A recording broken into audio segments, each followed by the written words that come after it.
অঙ্কিত ভাইয়া, আপনার এটা খুব বড় আর মোটা, তাই না? কি হলো, কথা বলছো না কেন? ঠিক বলছি তো আমি? নিজের বন্ধুর স্ত্রীর মুখের কথা শুনে হতবাক হয়ে গেল অঙ্কিত। মিশমি ওকে এই ধরনের একটা প্রশ্ন করতে পারে বিশ্বাস করতে কষ্ট হচ্ছে। নিজেকে সামলে নিয়ে অঙ্কিত বলল, জি ভাবি, কিছু বললেন আমায়? কি আজব, আপনি কি শুনতে পাননি আমার কথা? আর এক প্রশ্ন কতবার করা যায় বলো? অঙ্কিত চুপ করে রইল। মিশমি এগিয়ে এলো ওর দিকে, ওর হাঁটুর ওপরে নিচের হাতটা রাখলো, এরপরে কাতর স্বরে বলতে লাগলো, প্লিজ অঙ্কিত ভাইয়া, আমার বহুদিনের ইচ্ছে আপনাকে একটু মনের মতো করে দেখার। হ্যাঁ, তো দেখতে কে বারণ করেছে? দেখুন না। না, এইভাবে না। তাহলে? আমি আপনাকে এমনভাবে দেখতে চাই যখন আপনার শরীরে এই শার্টটা থাকবে না আর এই জিন্সটাও থাকবে না। ভাবি, আপনার কি মাথা খারাপ হয়ে গিয়েছে? কি বলছেন এগুলো আমায় আপনি? আমি আমার ইচ্ছেটাই জানিয়েছি কেবল। কোনো অন্যায় করেছি কি? হ্যাঁ, অন্যায় করেছেন। আপনি আমার বন্ধুর স্ত্রী, সম্পর্কে আমার ভাবি হন। আপনার আর আমার সাথে এই ধরনের কোনো কথা হতে পারে না। এত লয়াল হয়ে চলে এই যুগে? আমি নিজে থেকে দিতে চেয়েছি আপনাকে, আর আপনি নিতে চাইছেন না। আচ্ছা ঠিক আছে, আমি চলে গেলাম। আর বিষয়টা একটু ভেবে দেখবেন, আশা করি। আমার মন আর শরীরের দরজা সব সময় খোলা থাকবে আপনার জন্য। এই বলে মিশমি উঠে গেল। ওর দিকে অদ্ভুত দৃষ্টিতে তাকিয়ে রইল অঙ্কিত। একটা মানুষ এতটা নির্লজ্জ হয় কি করে? আচ্ছা, এই নিয়ে আকাশ মিশমির হাজবেন্ডের সাথে কথা বললে কেমন হয়? ওদের দুজনের ভেতরে কোনো ঝামেলা চলছে না তো? না, এতে করে যদি ওদের স্বামী স্ত্রীর ভিতরে দূরত্ব সৃষ্টি হয়, তার জন্যে একমাত্র দায়ী থাকবে অঙ্কিত। তাই ও আকাশকে মিশমির বিষয়ে কিছু না জানানোর সিদ্ধান্ত নিল। এরপরে আরও কিছুদিন কেটে যায়। অঙ্কিত নিজের মাথা থেকে মিশমির চিন্তা কিছুতেই ছেড়ে ফেলতে পারছে না। কখনো ওর মনে হয় মিশমির প্রস্তাব রিজেক্ট করে কোনো ভুল করেছে কি ও। কেমন হতো যদি মিশমির প্রস্তাব মেনে নিত অঙ্কিত? নিজের মনের দোলাচাল মেটাতে একদিন অঙ্কিত মিশমির কাছে ফোন কল করে। হ্যালো ভাবি, কেমন আছেন? এই তো আপনাকে ছাড়া যতটা ভালো থাকা যায় আছি। এখন বলুন, কোন কারণে কল করেছেন? আমরা দুজন কি একসাথে দেখা করতে পারি? কোথায়? আপনার বা আমার বেডরুমে? সিরিয়াসলি? হ্যাঁ, আমি অনেক ভেবে দেখেছি, আপনার প্রস্তাবে রাজি আমি। আচ্ছা ঠিক আছে, তাহলে কালকে আমাদের বাসায় চলে আসুন না। কি? আপনাদের বাসায় গিয়ে কি করে হতে পারে? যদি আকাশ কোনোভাবে... আকাশ কিছু জানতে পারবে না। ও আসলে ব্যবসায় একটু জরুরি কাজে কাল সকালে শহরের বাইরে যাবে। ফিরতে ফিরতে 2 দিন লাগবে ওর। আপনি সকালবেলা চলে আসবেন। আচ্ছা ঠিক আছে ভাবি, তাহলে তাই হবে। পরের দিন সকাল 10টার দিকে অঙ্কিত রেডি হয়ে আকাশদের বাসায় চলে গেল। মিশমি দরজাটা খুলে ওর দিকে তাকিয়ে একটা উষ্ণ হাসি দিল। মিশমি অঙ্কিতকে সোফার উপরে বসিয়ে কিচেনের দিকে গেল। চা নিয়ে ফিরে এসে দেখতে পাই অঙ্কিত একটা ম্যাগাজিন পড়ছে।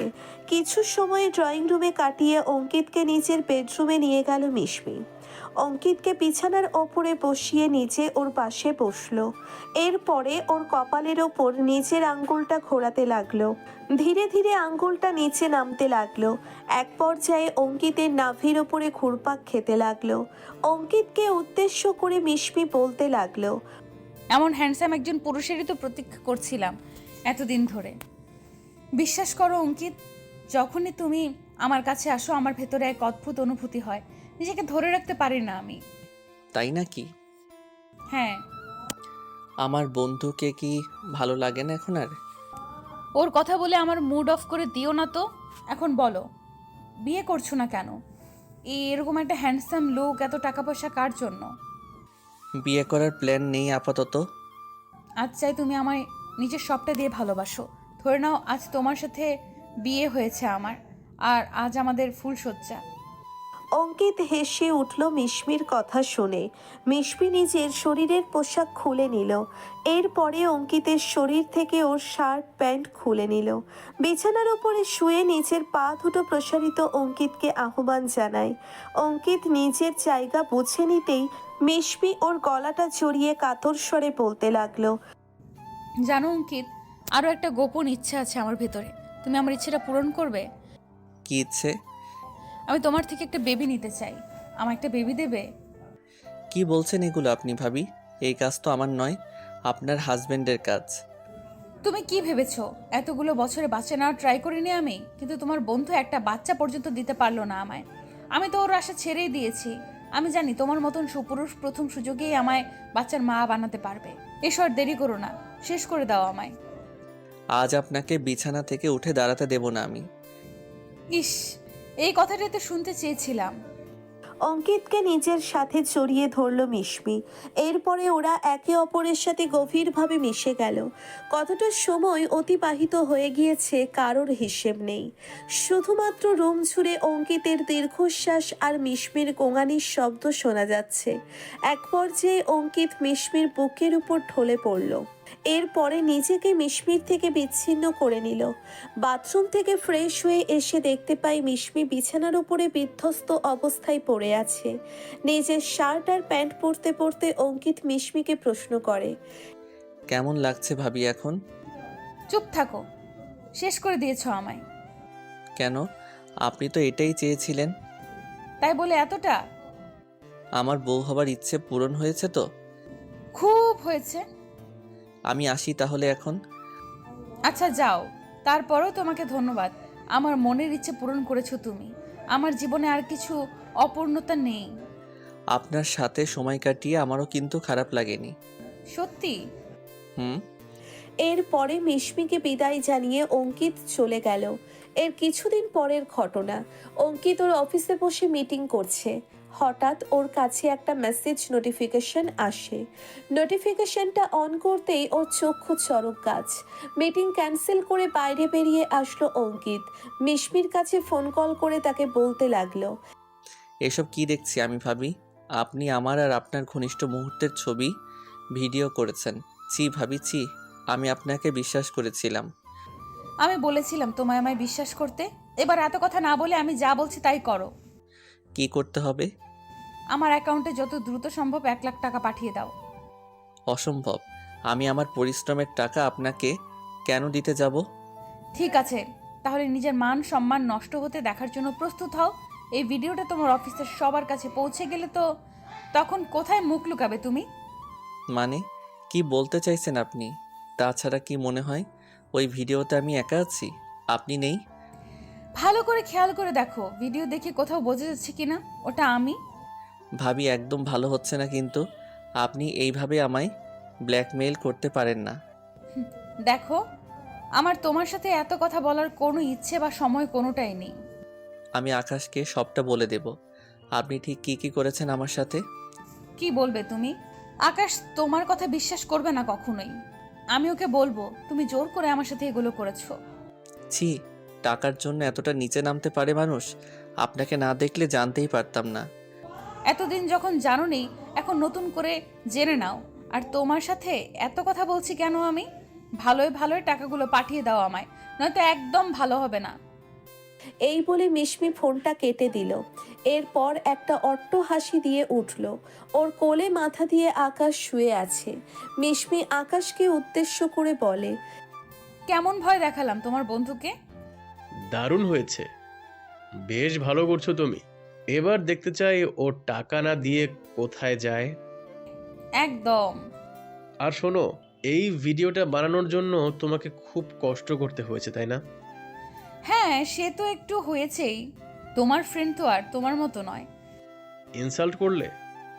মোটেই না। তবে তার সাথে সময় কাটানো সত্যিই পেইনফুল ছিল আমার জন্য। কিন্তু কি করব বলো, টাকার জন্য এটুকু কষ্ট তো সহ্য করে নিতেই হতো। আচ্ছা, টাকাটা এসেছে কিনা দেখো তো। যে ভয় দেখিয়েছো ওকে তুমি, এতক্ষণে নিশ্চয়ই পেটের ভাত হজম হয়ে আছে। আমারও তাই মনে হয়। একটু পরে ওদের কাছে একটা মেসেজ নোটিফিকেশন এলো। মুহূর্তেই দুজন খুশিতে নেচে উঠল। অবশেষে ওদের জয়েন্ট অ্যাকাউন্টে টাকা ঢুকলো। মিশমি ওর হাজবেন্ড আকাশকে উদ্দেশ্য করে বলে, দেখো, এবারের টাকাটা কিন্তু আমি একা নেব। কেন?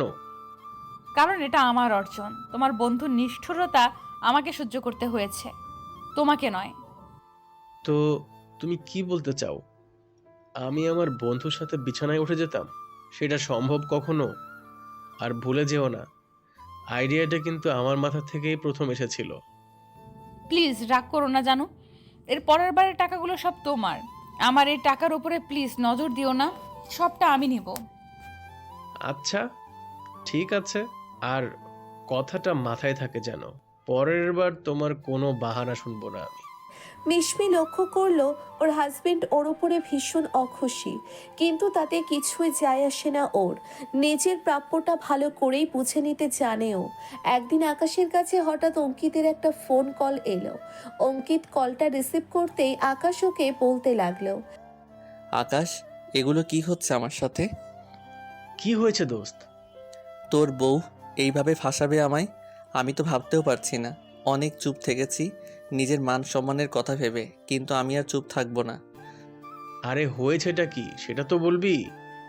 তোর বউ তোর অনুপস্থিতিতে আমায় তার কাছে শুতে বাধ্য করে। অবশ্য আমি নিজেকে নির্দোষ দাবি করছি না, ভুল আমারও ছিল। আমরা দুজন দুজনকে পেতে চেয়েছিলাম, কিন্তু ব্যাপারটা তো সেখানেই মিটে যাওয়ার কথা ছিল। তোর বউ এখন কি শুরু করেছে জানিস? তোর কোনো কথা শুনতে চাই না আমি। আগে বল, আমার সাথে এত বড় একটা বেইমানি কেন করলি তুই? আমায় মাফ করে দে বন্ধু। আমি জানি অনেক বড় ভুল করে ফেলেছি আমি, যার কোনো ক্ষমা হয় না। কিন্তু আমায় এবার এই বাজে পরিস্থিতি থেকে উদ্ধার কর। আর পারছি না আমি। কেন, কি হয়েছে বল আমায়। তোর বউ আমাদের বিছানার দৃশ্য ভিডিও করে এখন ব্ল্যাকমেইল করছে আমায়। সেদিন 1 লাখ টাকা দিয়েছি, এখন আবার টাকা চাইছে আমার কাছে। তুই বল, আমি আমার পরিশ্রমের টাকা কেন এইভাবে নষ্ট করব? হ্যাঁ জানি আমার অনেক টাকা, কিন্তু এইভাবে আমি আমার টাকা নষ্ট করতে পারবো না। আমি তোকে একটা অ্যাডভাইস দেই বন্ধু, যদি আমার কথা শুনিস তুই। কি অ্যাডভাইস?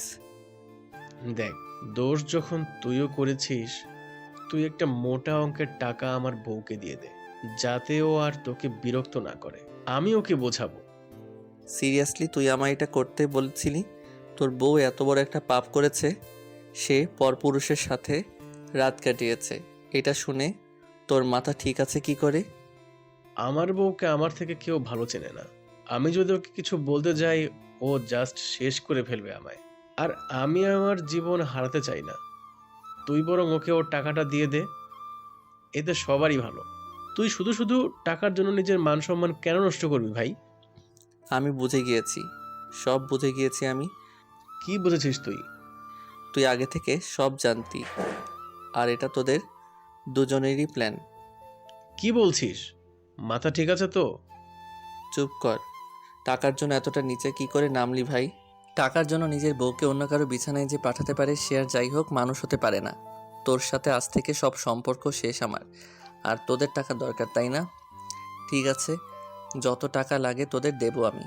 একটাই অনুরোধ, আর কখনো বন্ধুত্বের পরিচয় নিয়ে আমার সামনে আসিস না। তুই এত রেগে যাচ্ছিস কেন? আগে আমার কথা শোন। আমার আর কিছু শোনার বাকি নেই। তুই ভুল বুঝছিস আমায়। আমি এরকম কিছু করিনি। আর কত মিথ্যা বলবি? এই পৃথিবীতে এমন কোনো হাজবেন্ড নেই যে কিনা নিজের বউয়ের নোংরামি জানার পরেও চুপ থাকতে পারে। তুই ধরা পড়ে গিয়েছিস, তোর কোনো কথা আর বিশ্বাস করব না আমি। এই বলে অঙ্কিত কলটা কেটে দিল। এরপরে ও একটা মোটা অঙ্কের টাকা মিশমির অ্যাকাউন্টে পাঠিয়ে দিল। তবে এই নিয়ে আক্ষেপ নেই অঙ্কিতের, যে পাপও করেছে তার প্রায়শ্চিত্ত হিসেবে নিজের কষ্টে উপার্জিত টাকাগুলো বিসর্জন দিয়ে দিল। এদিকে মিশমি নিজের অ্যাকাউন্টে এতগুলো টাকা পেয়ে খুশিতে লাফাতে শুরু করলো। অঙ্কিতের যত ভিডিও ছিল ওর কাছে ডিলিট করে দেয়। বাসায় ফিরে আকাশ মিশমিকে জিজ্ঞেস করে, তোমার অ্যাকাউন্টে টাকা এসেছে মিশমি? না তো। কি, আসেনি এখনো? সেটা কি করে হয়? অঙ্কিত যে বলল আমায়। কোনো টাকা তো আসেনি। তুমি আবার চেক করে দেখো। দেখেছি তো, আসেনি। কই আমি দেখি তো। তোমাকে দেখতে হবে না, বলেছি তো কোনো টাকা আসেনি। আমার দেখতে সমস্যা কোথায়? তুমি কি আমায় বিশ্বাস করো না আকাশ? এখানে বিশ্বাস অবিশ্বাসের কথা আসছে কোথা থেকে? আর আমার অ্যাকাউন্টটা দেখতে সমস্যা কোথায়? আমি পিন নাম্বার চেঞ্জ করে ফেলেছি। হোয়াট? এটা কেন করলে তুমি? আমার ভালো লেগেছে তাই। আর কোনো টাকা আসেনি আমার কাছে। বিরক্ত করো না তো, আসলে জানাবো তোমায়।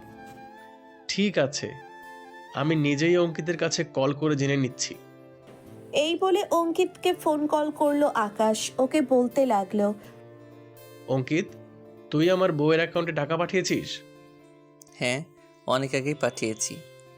কত পাঠিয়েছিস? সেটা তোর বউকে জিজ্ঞেস কর। আমি তোর কাছে জানতে চাইছি, তুই বল। আমার তোদের সাথে কথা বলতেও রুচিতে বাধে। 10 লাখ টাকা পাঠিয়ে দিয়েছি তোর বউয়ের অ্যাকাউন্টে। এরপরে যখন টাকার দরকার পড়বে আমার কাছে ভিক্ষা চাস, আমি তোদের সকল অভাব পূরণ করে দেব। তবুও কারোর সাথে এই ধরনের বাটপারি করার চিন্তা করিস না। একটা মানুষ হয়ে বাঁচার চেষ্টা কর। ফোনটা রেখে আকাশের মিশমির হাতটা শক্ত করে ধরে বলতে লাগলো। তোর সাহস হয় কি করে আমায় মিথ্যে বলিস? 10 লাখ টাকা দিয়েছে তোকে অঙ্কিত। বল, কেন অস্বীকার করেছিস? হাতটা ছাড়ো বলছি, একদম ভালো হচ্ছে না। কি দিতে পেরেছো এই সংসার জীবনে আমায়? না শরীরের সুখ, না টাকার সুখ। আমি কি মানুষ না? কি মনে হয় আমাকে? তাই বলে তুমি এভাবে সমস্ত টাকা কুক্ষিগত করে নেবে? এটা তো হতে পারে না। কি ভেবেছো তুমি? তোমার বন্ধুর সাথে সময় কাটিয়ে আমি খুব ভালো এনজয় করেছি। একজন স্ত্রীর জন্য তার স্বামীকে বাদ দিয়ে অন্য একটা পুরুষের কাছে নিজের শরীর বিলিয়ে দেওয়া কতটা কষ্টের তুমি বুঝবে কি করে? আমি জানি টাকাগুলোর জন্য অনেক কষ্ট সহ্য করেছো তুমি, কিন্তু আমাকে আমার ভাগটা তো দিবে। আমি তোমার সাপোর্ট না করলে তুমি এই টাকাগুলো কিছুতেই উপার্জন করতে পারতে না। আমি তোমাকে না খাইয়ে রাখবো না আকাশ, এই সংসারের জন্য ব্যয় করব। তারপরও কেন কুকুরের মতো করছো টাকার জন্য? তার মানে তুমি টাকাগুলো দেবে না আমায়, তাই তো? না, দেব না, 1 টাকাও না। আকাশ মিশমিকে ধাক্কা মেরে মেঝের উপরে ফেলে দিল। এরপরে ওর মাথায় চুলগুলো নিজের মুঠোতে শক্ত করে ধরে বলতে লাগলো। আমার আসল রূপটা তো তুই এখনো দেখিসনি। টাকার জন্য যে পুরুষ নিজের বউকে অন্য পুরুষের বিছানায় পাঠাতে পারে, সে তার বউকে টাকার জন্য খুনও করতে পারে। আমায় ছাড়ো বলছি আকাশ, খুব লাগছে কিন্তু, ব্যথা পাচ্ছি। ব্যথা দেবার জন্যই তো তোকে ধরেছি, রোমান্স করার জন্য নয়। আচ্ছা ঠিক আছে, তোমার যত টাকা লাগে নিয়ে নাও, তার আগে ছাড়ো আমায়। আকাশ মিশমিকে ছেড়ে দিল। মিশমি উঠে দাঁড়ায়। এরপর আকাশকে কিছু বুঝতে না দিয়ে টেবিলের ওপরে রাখা ধারালো ছুরিটা চালিয়ে দিল ওর পেটে। আকাশ ফ্লোরের ওপরে পড়ে ছটফট করতে লাগলো। মিশমি ওর পাশে হাঁটু গেড়ে বসলো, তারপর বলতে লাগলো।